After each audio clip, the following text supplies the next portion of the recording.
What's up, guys? Welcome back to another episode of the Best Women's Boxing Show, period. I am Cynthia Conte and my lovely host. And I am Giandra LaBeouf, and we are here in the fabulous city of Las Vegas. Viva Las Vegas! Viva Las Vegas! Okay, so on a serious note, before we start the show, we know that things have been happening in the world right now in Texas, and we just want to send our condolences, our prayers, our thoughts to all the families and everyone that's affected in this absolute tragedy that has happened. So we just wanted to start the show off. Yes, and we are thinking about all of you parents who are remaining, who have to now educate your children in a way that you never had to before. It's a really tragic time, and we just express our prayers, condolences, good vibes, good energy, and all those things. Very tragic times. It really is. As a new mother, I'm so scared. I'm scared to bring my son to school when school is supposed to be a safe place, but I hope things change. I do too. My kid is in college, and it happens there too. So it happens everywhere. It's happening everywhere. So prayers again to those affected. Well, we're gonna shift segments, so we don't want to be rude by going into something else. Where one of our guests today, we're going to be talking about something that a lot of people just know her just as a boxer, but she also wrote a movie. She co-wrote a movie that has caught the eyes of so many people, even the Tribeca Film Festival. Kailee Ring is coming on. I've interviewed her actually when she fought against Cecilia Brækhus for the final HBO fight. She's such a lovely lady. She has an incredible story. I mean, besides what she's going to talk about her, why she's not going to be fighting, about certain issues that's going on with her mentally, physically, emotionally, but the things that's going on with the tribe that she's on. I mean, I don't want to say what kind of tribes because I'm not exactly sure, and I don't even know how to say it, so I'd rather have her say it. But Kailee Ring is going to be joining us very shortly, which I'm really excited because we've seen her talk through interviews. Yes, she's a very colorful, and we're not going to bleep out everything because that takes the fun out of everything. Exactly. So if you have your children, earmuffs on, because she definitely will have hers off. Yeah. And also at the beginning, I know that by the time you guys see this, the Tank and Rolly fight has already happened, but this is a lead up to the fight that's happening. And we were just watching some of the press conference, and Rolly just knows how to talk. He's definitely talking a good game. Again, like Cynthia mentioned, the fight will have already taken place, and I'm not sure if they will have seen another one of our interviews, but our guest mentioned that boxing needs characters, and he is a character for sure. Yeah, Pink Tyson, we just had her on, and very interesting take on women in boxing, and then the 3-minute rounds, the 12-minute rounds, personalities, why fights have been made, why fights shouldn't be made, why people are basically cowards. I mean, I don't want to take anything from that interview because that whole interview was a Tokyo shit. Fire. But so that was really, really interesting. But back to Tank and Rolly. Okay. I think round 3. Round 3? Tank. I love you, Rolly.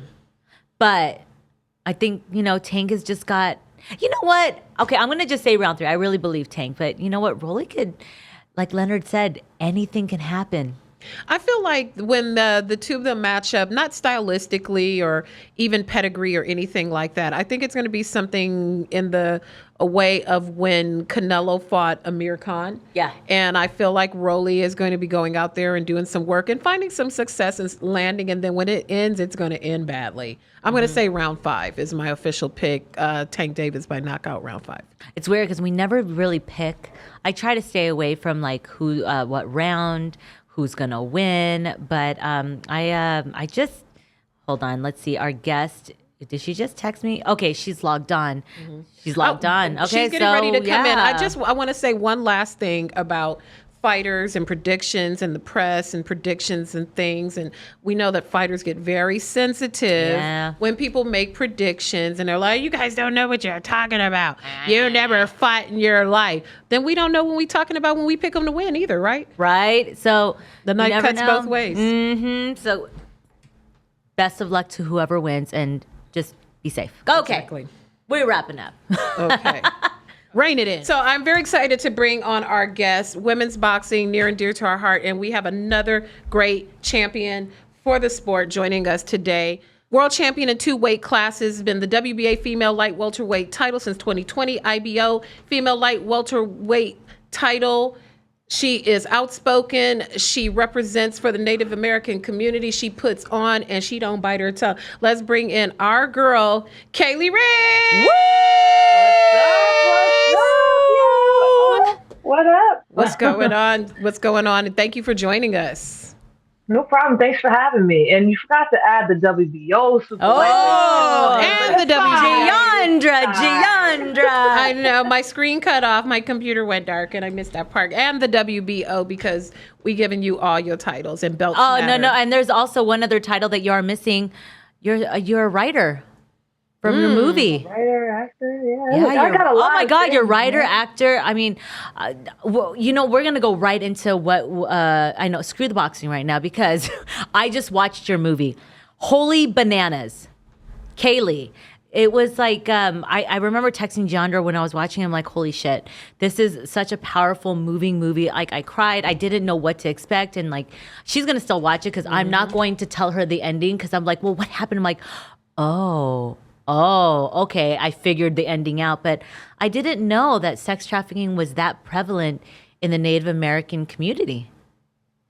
Yeah, the film is loosely based around missing and murdered Indigenous women. It's not just women that go missing; it's our people, and this is just a form of genocide in 2022, and it's been happening to our people since the first settlers stepped this big toe on Turtle Island. Turtle Island is what we call North America and Canada. Yeah, it's very, very prevalent. It's not something that just happens. It's an epidemic that's been happening, especially to our women. Our women have been targeted for so long, and as you know, I do what I can to use my voice, especially in an audience like boxing, to just bring awareness to it. And it's why I fight. It's one of the many reasons why I fight, or why I even can find the energy or the motivation to fight at times.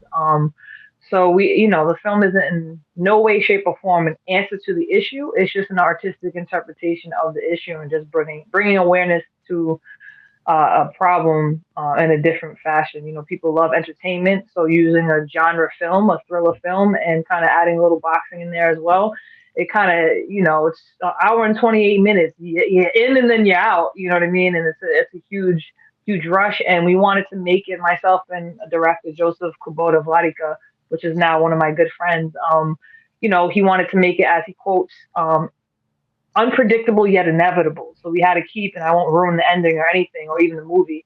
It's just one of those things. We just had to keep it real. We had to keep it real honest. We didn't want to sexualize the issue because it's more or less a suggest, don't tell, or don't show. You kind of know what's going on, but there's no need to kind of beat you over the head with activism or like a documentary style, or sexualize the sex trafficking. We kind of seen that before. So it was a hell of a process. And, I was going to do it just like I do with my fighting, by any means necessary, because I wouldn't get the opportunity if I couldn't handle it.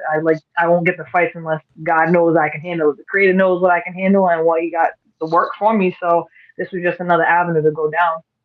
I mean, it was such an incredible movie because you play, there's a boxer and your sister goes missing. And I just remember sitting there watching, I go, this can happen to anyone. Anyone, anywhere, anytime. And even like the thought process of how the men did it, I'm like, it's mind boggling because you think of, like, you've seen it in so many different movies, you hear about it. But when you actually, I think when I watched your movie, I really saw, I'm like, oh my God, it was such an eye opener that, holy shit, this is like one of the biggest ways it happens, by just getting them to gain your trust, and then boom.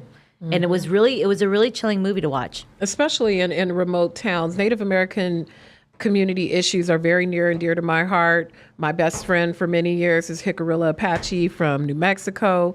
And it's a lot of these towns where the United States forgets and they strip the resources and they think they've really done the tribes a favor by giving, quote unquote, them some sovereign land, and there's no protection there because there's only so many eyes that can do so many things and people passing through, and it's just a very scary thing. It could be something as simple as going to get gas and truckers and people stopping for getting gas, and once they pull off in those big ass trucks, you don't know what's going on. Yeah, it can happen to anybody. It's happened to people in my, we call it sister tribes, in my relatives, to a young girl. She was 18, she was pregnant.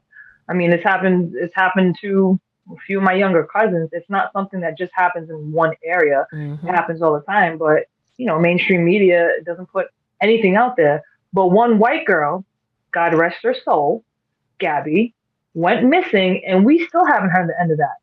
Like, CNN had it on there. They were posting her face all over the place. And a life is a life. I'm not taking anything away from her or her family. Right. But this is the type of urgency that we need to have for our missing and murdered people. And everything going on with these school shootings and everything else, it's bad. These violence is bad. Taking a life is bad, especially our children is bad. But this happens to our children. As young as 3 years old, this happens. As old as 70, 80 years old, this happens. It doesn't just happen to women. It happens to men, boys. It happens all over the place. It happens on reservations. It really happens where these pipelines are being dug through these sacred lands, breaking treaties. What does it take to build and drill for a pipeline? It takes years and it takes a lot of manpower. And also with the manpower, you get man camps. These man camps, you get these people that want these exotic native girls, and you get this sex trafficking organization that is ridiculous. It's all tied into one. And just like these residential school children that are being uncovered, we're in the thousands, probably like 10 to 12,000 residential school children in these unmarked mass graves that are still being uncovered. This is all connected, and it's just one thing that I have a voice, and I was taught as a Native woman, if you have a gift, if you have a voice, you speak for the ones that don't have a voice. You dance for the ones who can't dance. You fight for the ones who can't. And I'm here, so I'll fight with my voice, my hands, my feet, whatever I can until my last breath, because that's what I'm here for. So if you don't know about it, the way you can help is educate yourself. Know what goes on. Have the conversation. Share a tweet. Share an Instagram post. And just make this a big deal, because it is a big fucking deal. Absolutely. Wow. I mean, if you guys don't know, it's called Catch the Fair One. You can catch it on, I watched it on Amazon Prime. I rented it. It was at the Tribeca Film Festival. But this movie is making its way, and a lot of people have been talking about it, and you got to watch it. It's really something to watch. It will resonate with a lot of people, especially like you just said, after these shootings and whatnot. It will open your eye. Very powerful. Well, thank you for watching too. I really appreciate that. Thank you, man. We're going to segue. Giandra and I, on a lighter note, we loved your interview with your husband, Brian Cohen. You already know. It was a very colorful interview. Wait, Travis, put the camera on me. I watched it like this. Yeah. Everybody's always like, he's right upstairs. I said, yo, I'm going to do. He's like, yo, tag me in if you need me. I was like, I got you. Okay. Yeah, you can come join. Oh my God. The more tea you spill, the better with us. The better. But the one thing that I know that it was a very, very important topic, that you have a fight or had a fight with Chantelle Cameron that has been postponed indefinitely because of your health issues. And I remember reading, it's like, oh, people are saying, oh my God, it's just a doctor's note. Apparently it's not, because after hearing exactly what's happening, if you're not a female, you all don't understand. Exactly. These are some major, major issues. One punch to you, Kailee, you could die. I'm sorry. And your health is wealth. It's health is everything. Boxing, movies, anything takes a back seat. But can you tell us exactly what happened, why your fight has been postponed because of whatever health issues that's happening with you right now? Absolutely. And I felt, I was talking for a while, debating on whether or not I wanted to go public with it, because these are really personal issues. And I don't really put stuff like that on social media. I'm very, very open. You can talk to me about anything. But that was something that I just kind of wanted to keep where it was. And when it was time to tell, wanted to tell, especially because I'm a woman athlete and this could maybe give some insight and help somebody else. But so to kind of backtrack all the way to age 21, I was diagnosed with premature ovarian failure, which basically means my body went into menopause really early. With all everything that I've been going through in the last 4 or 5 months, we found out that there was an autoimmune something that attacked my ovaries and shut them down, which put me into menopause. At first, they thought it was because I worked out so much. That usually happens, especially with female athletes. They ruled that out. So when I got told that, obviously going through menopause, I got told I couldn't have any children. And being a woman, the one thing we're put on this earth to do is procreate. Mm-hmm. And to get told as a woman that I couldn't procreate, and I want a whole bunch of little badass kids running around. I want like 4 or 5 kids. To get told that at 21, 22 was devastating. It took me a long time to be okay with it, to finally get to a place to accept it. I didn't even want to be around kids at a certain part of my life. I was kind of, anybody who had kids, it just was really weird to me. But I got to a place where I accepted it and I was like, creative takes away things and open up another door. Maybe there's something else I'm here for. Hence the reason why I go so hard on everything else I do, especially with boxing. I'm like, all right, this can be my baby. Married to the game kind of a thing. But I go hard anyway. I'm a Virgo, so I gotta go hard. Yay! Shout out to the Virgos. Hey. You must be a neat freak too. Oh, my husband, tell you, it's annoying. It's like a sickness. Yeah. But I got to a point where I was okay with it and settled in. And then, I didn't have a cycle. Obviously, it was kind of cool because I was like, great, I don't have to fight and have my period. This is great. But 9.5 to almost 10 years, that motherfucker came back. It came back like, excuse me, no, we're here again. I thought I was broken. First, funny story. I was sparring with a kid. His name is Elijah Pacer. He was from Rhode Island. Really good amateur, and he turned pro. He hit me with a body shot, and I was like laughing, like, ha ha ha, you broke my vagina. And he was like, ha. The next day, I got up on the toilet and I was bleeding. I was like, oh shit, nah, he really did something. Was it a heavy period or just like a normal type of period? Oh. It was like I was spotting, but I ain't nothing else but other stuff came out of there for a long time. So I was like, I'm broken, you broke it, I'm gonna fuck you up, you broke my vagina. So I went to the doctors, they checked everything out. They was like, well, it everything looks fine. And then I went to my gynecologist, checked everything up there, everything was, fine. And she verbatim was like, I don't know, you're just weird. It came back, sometimes it's happened, you're like a unicorn. I'm like, don't know if that's a medical technical term, but I'll fucking take it, whatever. So I had my regular cycle kind of even itself out. I was going about life, but then the last 2 years, it started getting fucking weird. It was like really heavy, and then things were looking like aliens, and then I would have a long period. Like I was like, yo, there's something going on. I don't know what it is. And to give you a little background too, I'm married to a man, but I was engaged to a woman for 5.5, 6 years. So when that happened, I was with my ex-fiance, and I was like, we need to figure this out. I don't know what's going on. So it wasn't anything like that, but I was going through my motions, and then just things started getting really weird. I started getting really long, heavy periods and would spot in between. I used to be lined up with the full moon and new moon. Now it's every fucking moon. It was just getting really crazy. So last year was a heavy year training other people and just traveling. A lot of things went on last year. But I was really quiet. I didn't really even tell Brian. Again, Brian is my husband, but he's also my best friend of many, many years, as you guys can see how we are. But I didn't say anything because I didn't feel right. But I was like, I'm not going to not fight because, women's boxing, if I get an opportunity, I'm hopping on it. So my fight against Prozac for the IBO, yeah. I was sick as all hell, but I didn't want to say nothing. I was like, whatever. I had a chest infection, which caused me to go into panic anxiety attacks during sparring because my chest was burning. I was like, I can't breathe. Oh, I can't breathe. It was fucking a disaster. So that fight was way too close for comfort, and I thought it was just because I was sick. I'm like, I don't have a lot of energy. Even training, energy was just low, get drained out of me. And then as you can see, I was grateful that my fight against Camaro was fan friendly, but that shit was close as hell. That was like the gaudy ward of all fights. Yeah. I'm telling you right now, I felt like somebody sucked the energy right out of my body. I looked up at the COD girl. She was holding round 4. I was like, oh, fuck me. I don't know how I'm going to do this. But after that fight, I was like, okay, something's really fucking wrong. Brian sat me down and was like, listen, you ain't fighting until we figure that shit out because you're not fighting until we figure that shit out. I'm not going through that. That man probably had 18 heart attacks in the fucking corner, ripping his hair out. Like, God bless that I have the ability, and I knew I had it, but I had to really use it to dig down into another fucking realm of the universe to pull that shit, them last 2 rounds and championship rounds, because I'll tell you right now, I was going to die in there before I was going to quit.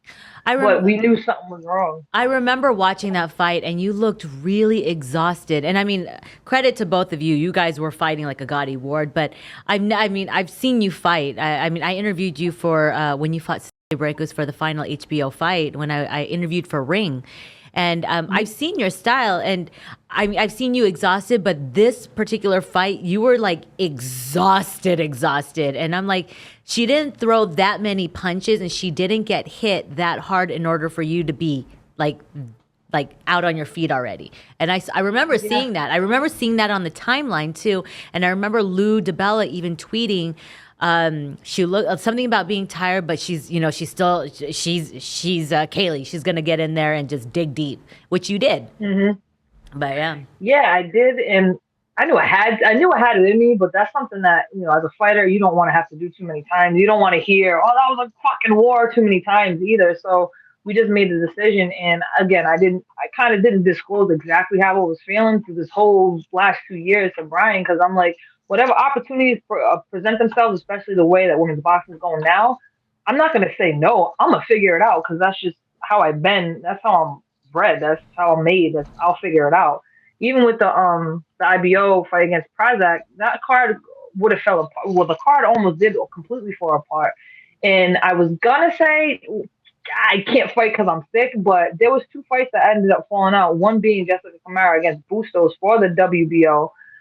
So there was only like 5 fights. So if I wouldn't have fought, the whole card would have been like tossed out. We wouldn't have had the IBO, the WBO available to us to fight for. The whole tournament might have gotten ruined. So I was like, I'm just not going to say nothing. I'm just going to fight. I'm going to figure it out. But at the lot, it was just way too much. Even training wise, I didn't feel the same. I was always tired. I was like, what? I train like a dog. Like, this is what I do. So I started getting tests. It's been a long journey.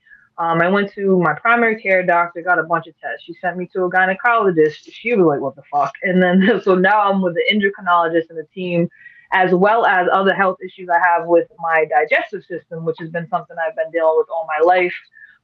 So because my endocrinologist suggested that it was something autoimmune that attacked my ovaries and like fuck you ovaries, I was like, all right, maybe it's something autoimmune because I got all these digestive systems.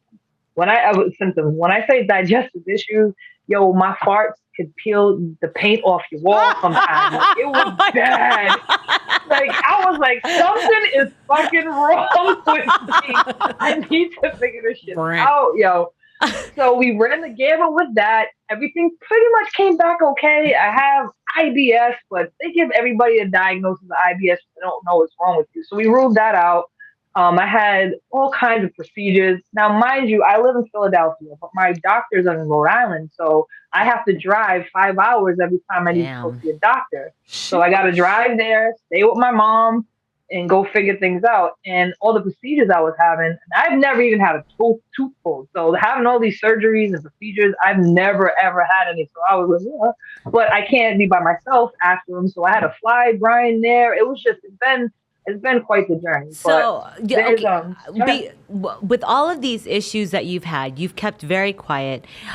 Mm-hmm. You have to do medicals in order to do any of the fights that you've been in.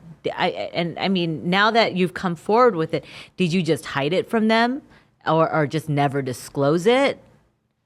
There's nothing in our medical protocols, as far as I can see right now, specifically for females. I'm not suggesting there should be, but we get an HIV, hepatitis test, we get MRIs, we get CAT scans, physicals. They cover, in every sanctioning body, every state, every sports commission is different. So we do update our medicals, but this is something specifically.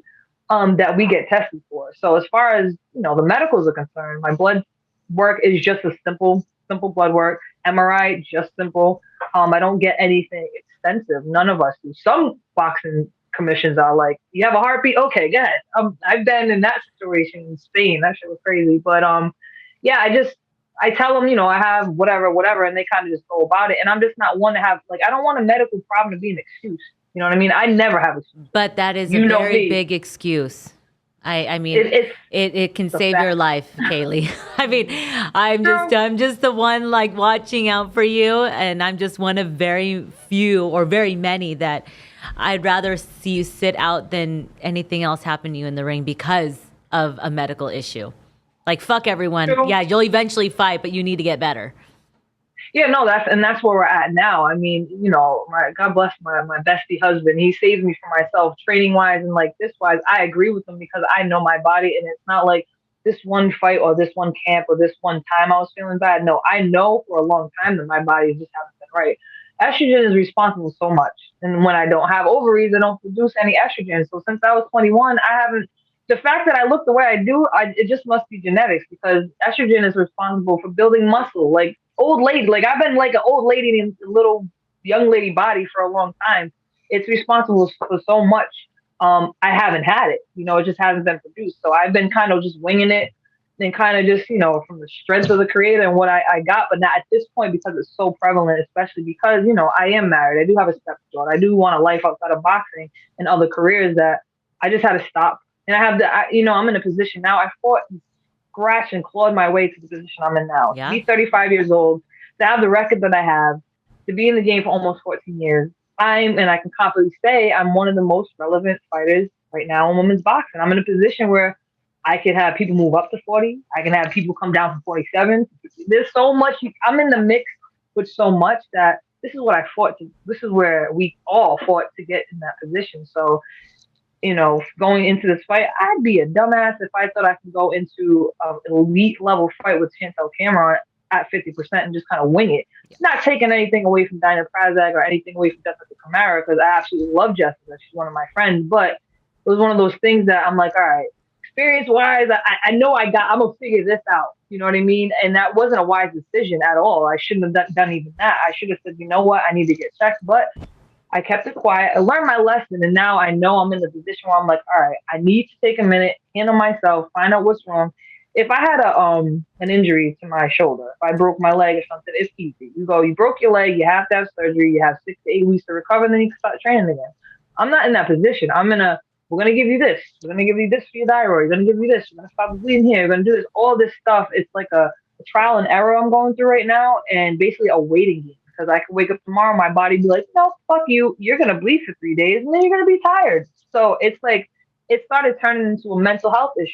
Yeah. Because when I started going through all this again, it brings up that thing about kids again. I have to talk to this endocrinologist, and she's like, well, what's your primary concern? Is it your health, or do you want to try to have children? I'm like, well, it's my health, but can I have children? What? Wait, I thought I couldn't, kind of a thing. So we're toying back and forth with that. My system is just, they put me on so many things, and I don't like taking pills, but I'm listening to my doctors so we can just run the gamut and make sure we know exactly what's wrong. But when you put somebody in my position on certain kind of hormones that I haven't had in 12 years, I have titties that I don't know what to do with. Like, I got cleavage, and I'm like, whoa, we got to chill with this, man. What's going on? So that's another thing. I let my body chill. So I'm like, all right, let me just relax, gain a little weight, relax, be regular for like a month, and maybe my body will kickstart. You add that on top of the wintertime, and then these hormones and all this mental stuff, I'm walking around in another middleweight right now. You know what I mean? So that's another thing that affects my job as a fighter. I'm on all this medication. I can't fight like this right now. And I can't right now. And until we figure out exactly how to fix this issue or these issues, I have to just kind of wait. Do you think I want to wait? Man, I want to fight. I want to feel like me again. But I can't right now. So with experiencing all these health issues, and we've interviewed a few other female boxers, including one of your old foes, Maricela Cornejo, and she talked about, taking her implants out and how that was affecting her health. And women, we have a whole host of health issues that people will just not understand unless they are a cis female. That's the correct term, right? So when you see discussions people have about things like 3-minute rounds, longer rounds, as a fighter and as somebody who's undergone and currently undergoing these type of health conditions, what are your thoughts when people discuss that, why you should be doing that, and parity and all those things that come with those discussions? A lot of people that come up with these asinine fucking topics are people who just now are hopping on the women's boxing train. They got a loud mouth and they just been following women's boxing for 2 years. Women's boxing been around for a long time, and I'm in a weird era where I've been, I went pro in 2008 where women's boxing was like, ugh, like we were trying, but now it's on such a crazy blaze trail right now, and I can't wait to see how it progresses far after I'm gone. You know what I mean? So I self-dubbed myself like the J. Cole of boxing. He's been around for mad long. He's relevant. He got mixtapes. He got albums. And if you go against him, you probably gonna get fucked up still, no matter how long you've been around. Yeah, hey. But as far as that, it's not a case of are we capable of fighting 3 minutes. We're very highly capable of fighting 3 minutes. That's how we train 3-minute rounds, 30-second rest. It's not that. I think, and this is my personal opinion, because of the way women's boxing is going, not everybody's still a women's boxing fan. However, name me one fight that you saw that was women's boxing, not skill, that was boring or a bad fight. And even if it was only 2-minute rounds, so it was over a lot faster. Not saying that, there's horrible fights or whatever, but we're still trying to get networks in the world to accept women's boxing as just boxing. So we need to see more female cards. If you put 3-minute rounds on an 8 to 10 female fight, that's more time in a card. That's more time on TV. Networks and promoters may not be apt to put maybe 2, 3, or 4 female fights on their card. Also, I'm not doing more work for the same fucking pay. Y'all need to pay us. That part. You know what I mean? I just personally, I'm not. Would I like to? Absolutely. Had I had a 3-minute round with Cecilia Brækhus, the bitch would have been retired. Yes, I called her a bitch. Nice bitch, whatever, but I said bitch. It is what it is. I have no beef. It's just a term of endearment. Anyway. But I think right now the step that needs to be taken is adding those 2 extra rounds for world title fights and undisputed fights. I think those 12 twos is going to ease it into, number one, being fan-friendly, promoter-friendly, network-friendly, and you might see a lot more stoppages, knockouts. Those 2 extra rounds are going to add a lot more excitement. It's going to be taken more seriously. We're going to do the same amount of rounds as guys do. However, the 2-minute rounds, man, we got to get in and get out. There's not much defense. We just beat the shit out of each other. So I don't think 3-minute rounds in a logistical sense, in a financial sense, and it just doesn't make any sense yet. Okay. However, when we get to that point, I think, yeah, absolutely. Why not? But y'all need to pay us. You know what I mean? I'm not against it at all. There's been plenty of 3-minute round female fights. It's not like no one's done it. It's just, it gotta make dollars. It gotta make sense. And I think, like if there's 2 more extra rounds, then Michaela Mayer, Alicia Baumgardner fight, there's so many fights that if they just add those 2 extra rounds, I think that'll be, let's start there and see how it happens. You just mentioned Mayer versus Baumgardner. I mean, we had them on our show, and my God, they were talking so much shit to each other, and I loved it. We loved it. But when that fight eventually goes down in a couple months, who do you got? Yo, I am such a Alicia Baumgardner fan. I am such a Michaela Mayer fan. I was so happy for Alicia when the world seen what she's capable of, because I had the pleasure of working with her when I was in Ivana Habazin's camp, and I'm like, yo, this girl's a beast. She's a problem. But I love Michaela Mayer, and I love the fact that she don't give a fuck, and she can box, and she can brawl, and she's just all around a really good fighter. I think Alicia may have a problem with her height and her boxing. However, Alicia is her ring IQ, her strength, her ability to move. That's one of those that I'm like, yo, I just want to see the fight. I hate to sound like that person, but and then Alicia's power, if she lands them, if she has the game plan to break Michaela Mayer down, can she even get broken down? You know what I mean? The opposition that Michaela Mayer fought versus Alicia's opposition is kind of like little things that you look at. I can't. Is it a 50-50 fight? I say it's a 50-50 fight. I love Alicia. Like, she is a problem. However, I also do like Michaela because she's a fucking problem. You know what I mean? It's one of those 50-50 fights. And, man, I'll just leave it at that. I just want to be there. I'm here for all the shit talking. I know that's right. So we recently had Katie Taylor versus Amanda Serrano, also a 50-50 fight. What do you think is if you had to compare the two on paper, what is the more competitive fight? Well, after Michaela done came out guns a-blazing with Hamadouche, maybe the Katie Taylor. Katie Taylor versus Amanda Serrano is probably the closer. It's probably going to stay closer. I think Kayla Mayer and Alicia Baumgardner, there's going to be a separation at some point of who's going to dominate more. I think there's going to be more of a separation. But with Katie Taylor and Amanda Serrano, they do it again, it's going to be close again. You know what I mean? It's going to be close again. They're going to change their game plans. They're going to work hard. Katie can crack. She can take a punch. She's one of my regular sparring partners, and Amanda's just a fucking beast. You know what I mean? So I think theirs will always be the closer fight, in my opinion. Okay, and then also we just saw that Clarissa Shields finally is going to get her fight with Savannah Marshall September 3rd. That's the grudge match that's finally going to go down. Someone's amateur record's it's going to be put to bed. Who cares that Clarissa Shields lost the stupid amateur? Clarissa's already like 2-time gold medalist, 2 or 3-time undisputed. Like, she has so many freaking accolades.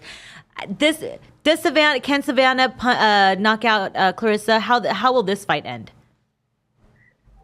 I think Savannah has a very unique style. I'm a fan of her style. I love Savannah's style. And I didn't realize how fucking tall she was. I seen her in the UK. I was like, well, hello there. Really? Is she that tall? Oh, yeah, I'm 5'7". She's just a big person. You know what I mean? And so wasn't Clarissa. Man, listen, Clarissa is a fucking problem. She has the mouth. She can back it up. Her speed and her way to counter and her ring IQ and the fact that she settled so lovely into the pro style right now, and she's used to having grudge matches, quote unquote, that type of energy to fuel her. I mean, her life story, like, that's how she fights. That's what she fights for. I mean, I don't know her personally that well. I know her personally, but I know that's what fuels her. So all this shit talking, that's not something that's gonna rattle a cage whatsoever. Savannah doesn't look rattled in interviews, but who knows?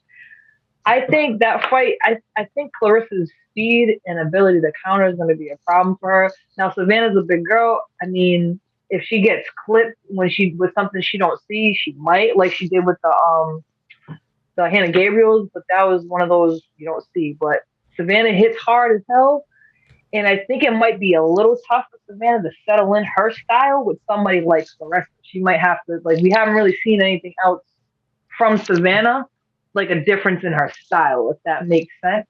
So I'm really interested to see what her plan A, B, and C is, because I'm sure Clarissa got plan A, B, C, D, and F fucking fight. You know what I mean? So, like I said, I'm a fan of both. I'm gonna go with Clarissa on this one. I think her speed and the ability to switch it up, be faster on her feet, like she's making some changes with her feet. I think she has the ability to beat her. So I'm gonna go with Clarissa on this one. Okay, and then we have, I mean, there's a couple more things, but I know we're going to have to wrap soon, sadly. We saw one of our favorite fighters, Miss Ebony Bridges. You have been in her corner. I want to know how you guys came about, you ending up being part of her team, and I know that's part of your traveling. I see you in the corner, and she's one of those ladies that we love in boxing. She's got big mouth. Of course, she got big titties, but she got some, she can back her shit up in the ring, and we love her. And also, can you put in a good word for us? We really want. I've been trying to slide in her DMs. She don't respond to my DMs. I really want her to slide in the DM, man. It's ridiculous. She is an amazing, amazing person, man. I absolutely love her. She's another Virgo too. Oh, is she? Okay. Yeah, she is. I absolutely love her. So I've been getting managed by Brian since 2016, and he's like the king of queens when it comes to managing. He does so much work behind the scenes. So he started managing her, and back in 2020, he had her fight out in Indiana, which she made her American debut. And she came to Philly. I was in Rhode Island, but she had come to Philly 2 weeks prior to that. And he showed me her fights, and then she was working with my ex-coach and Brian and just tweaking a few things. But he told me what he tweaked. And I was like, oh, she could fight, whatever. And then I commentated the fight, and I knew what they worked on, and she impressed me so much. I'm like, oh, okay. She was only with y'all for 2 weeks, and she listened so well. It's insane. She absolutely loves boxing. So from there we met, and then she just loved working in Philly. And she's probably the only one that's ever come to Philly as far as fighters, male and female goes, that ever hopped in a camp with me that could hang with. Because we train like dogs here. Like, people usually leave here with the tail between their legs. Like, we train crazy over here. Not saying anybody else does, but there's been nobody else that could hang with me training. And she came back, moved her whole life to Philly, and we clicked. And then, I work corners. I've been working corners for a while now and helped training other fighters with Brian and just learning, tricks of the trade. So when I retired, I could do some other things, but she would like to pick my brain. So I started helping Brian train her while I was training, and it just kind of just gelled together. We're like one little happy family. She calls us Ma and Pa. It's funny. But she's a delight to have around. She is great because I remember during pandemic, that's when everyone had to be out for themselves, put themselves out on Instagram, and she really promoted herself that she would be in her basement hitting tires. And I was like, who is this girl? She got big boobs, she's blonde, and she's hitting tires as her heavy bag. And she really self-promoted herself, and she got herself on Eddie Hearn's cards, and good for her. And now she's a world champion. She has Mark Tibbs in her corner. You're in her corner. And we would love to see, Jamie Mitchell, I know we saw that all these people calling out the champ, but Jamie Mitchell, obviously, she has a belt, and we would love to see that fight because, we want unification and undisputed, obviously. But can you just tell her, please, a fellow Virgo, check her DMs. Yeah, and a Taurus that gets along with Virgos. I love we Virgos. would really love to have her on the show because she's so lovely, and I just want her to talk her shit and just be Ebony. We love her. Yeah, absolutely. Yeah, I'll hit her up when we end this. But yeah, she's the whole self-promoting thing. Like, she's a genius. She's a really smart girl too. She's funny as hell. She's Aussie, and Aussies just don't give a fuck. I absolutely love them. So, I'll let you know. I'll let her know. Okay. Well, I want to see maybe next time you're gonna go join her on SAS Aussie, that show that she went on when she could hang with you. Can you hang with her in one of those kind of shows? I could because I'm competitive, but I'm not voluntarily getting fucking pepper sprayed. I'm a person of color. I've had that part. Yeah. Oh, well, Kailee, we wish we could talk to you longer, but we're going to have to, whenever you're in Vegas, the Brown Table Talk is open for you. Open. This is you a and your safe husband. space. And it's such a pleasure to talk to you and get to hear your story and why, Chantelle, the fight is off, but eventually we're going to see you in the ring when you are healthy. Yes. Promise? Absolutely. Thank you. Absolutely. Yes. I'm going to listen, guys. All right, Kailee. Make sure you guys tune in. Check out her movie on Amazon Prime. Catch the Fair One. Check out her fight. Check out her Instagram and her Twitter because that girl goes off. She knows how to talk her shit. And yeah. And thank you so much. We appreciate your time, Kailee. Thank you for having me. Hopefully next time we'll get the times right so we can chit chat longer. But it was a pleasure. Thanks for having me on here. All right. Thanks, Kailee. She's such a pleasure. She's so great. But I know, sadly, we're going to have to wrap this up because we're out of studio time. But Giandra, thoughts? Yes. Amazing. I'm looking forward to settling down this weekend and watching her movie. I love that she's so in touch with the Native American community. I want to talk about Rhode Island when she comes back. Andrade's from there. Maybe she'll give us some tea on that. There's lots to talk about and more, but we gotta wrap. Yeah, and sadly, we do. Okay, guys, another one in the can of Best Women's Boxing Show, period. Make sure you like, share, subscribe all of our videos right now on all of our socials and our podcast. Again, Giandra, it was a pleasure. I am Cynthia Conte. And I'm Giandra LaBeouf. See you guys at the fights. Bye, guys.